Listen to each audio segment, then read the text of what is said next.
intersecting highways, join hands with your allies. On serious ground, gather and plunder. In difficult ground, keep steadily on the march. On hemmed-in ground, resort to stratagem. On desperate ground, fight. Those who were called skillful leaders of old knew how to drive a wedge between the enemy's front and rear, to prevent cooperation between his large and small divisions, to hinder the good troops from rescuing the bad, the officers from rallying their men. When the enemy's men were united, they managed to keep them in disorder. When it was to their advantage, they made a forward move. When otherwise, they stopped still. If asked how to cope with a great host of the enemy in orderly array and on the point of marching to the attack, I should say, begin by seizing something which your opponent holds dear. Then he will be amenable to your will. Rapidity is the essence of war. Take advantage of the enemy's unreadiness.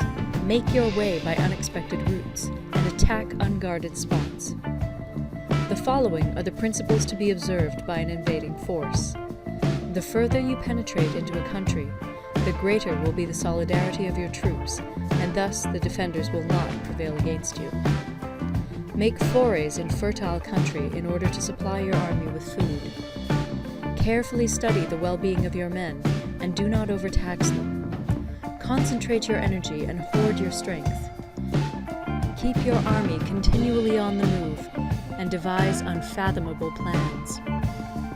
Throw your soldiers into positions whence there is no escape, and they will prefer death to flight.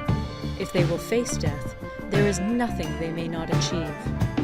Officers and men alike will put forth their uttermost strength.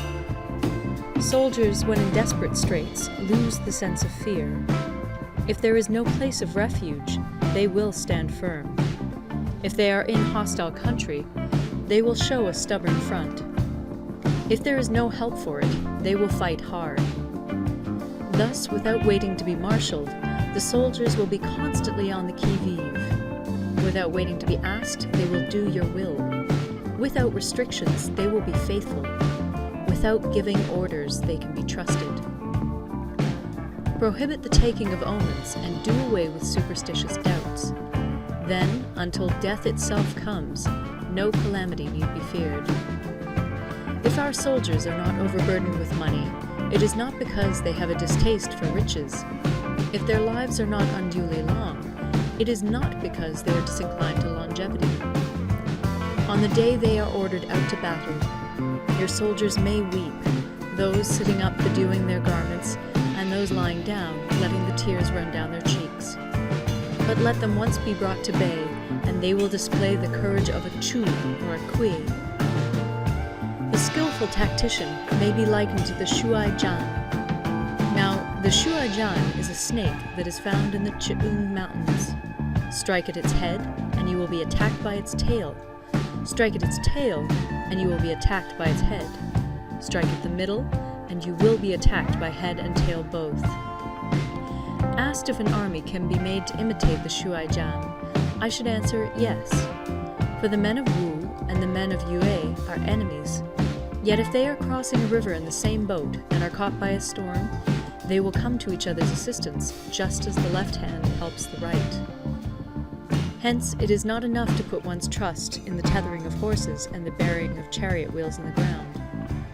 The principle on which to manage an army is to set up one standard of courage, which all must reach. How to make the best of both strong and weak, that is a question involving the proper use of ground.